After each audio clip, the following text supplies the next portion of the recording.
नमस्कार दोस्तों, स्वागत है मेरे चैनल में आप लोगों का। तो मेरे जितने बड़े भाई बहन और माता पिता हैं, मैं उनको प्रणाम करना चाहती हूँ। और मैं आप लोगों के लिए बहुत ही प्यारा चुटकुला कहारवां नाच गीत लेकर आई हूँ। मेरा गाना कैसा लगे आप लोग कमेंट करके ज़रूर बताना। प्लीज़ आप लोग मेरे गाने को फुलवा ज़रूर करना। जो लोग नए हमारे चैनल पे, चैनल को सब्सक्राइब करना ना भूलना। तो चलिए हम सुनाते हैं गाने को, सुनिए आप लोग। अहिरे यामरे लवा बौरवा कहाँ पाई, अहिरे यामरे लवा बौरवा कहाँ पाई। सास मांग गट्टा ननदिया मिठाई, ननदिया मिठाई। सास मांग गट्टा ननदिया मिठाई, ननदिया मिठाई। सैया मांग चनवा भुजाव कहाँ जाई, भुजाव कहाँ जाई। अहिरे अमरे लवा बौरवा कहाँ पाई, अहिरे अमरे लवा बौरवा कहाँ पाई।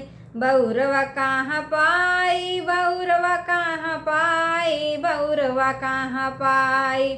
अहिरे अमरे लवा बौरवा कहाँ पाई, अहिरे अमरे लवा बौरवा कहाँ पाई।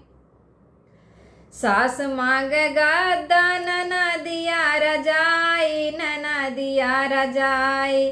सास मांग गद्दा ननदिया रजाई, ननदिया रजाई। सैया मांग खटिया बिनाव कहाँ जाई, बिनाव कहाँ जाई।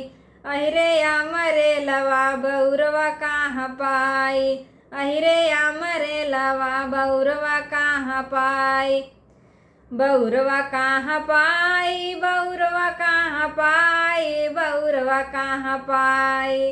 अहिरे अमरे लवा बौरवा कहाँ पाई, अहिरे अमरे लवा बौरवा कहाँ पाई। सासु मांग सूरती ननदिया सुपारी, ननदिया सुपारी। सास मांग सूरती ननदिया सुपारी, ननदिया सुपारी। सैया मांग बीरवा जोराव कहाँ जाई, जोराव कहाँ जाई।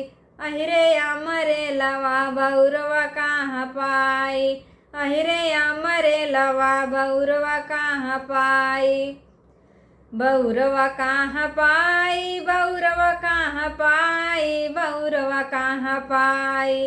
अहिरे अमरे लवा बौरवा कहाँ पाई, अहिरे अमरे लवा बौरवा कहाँ पाई।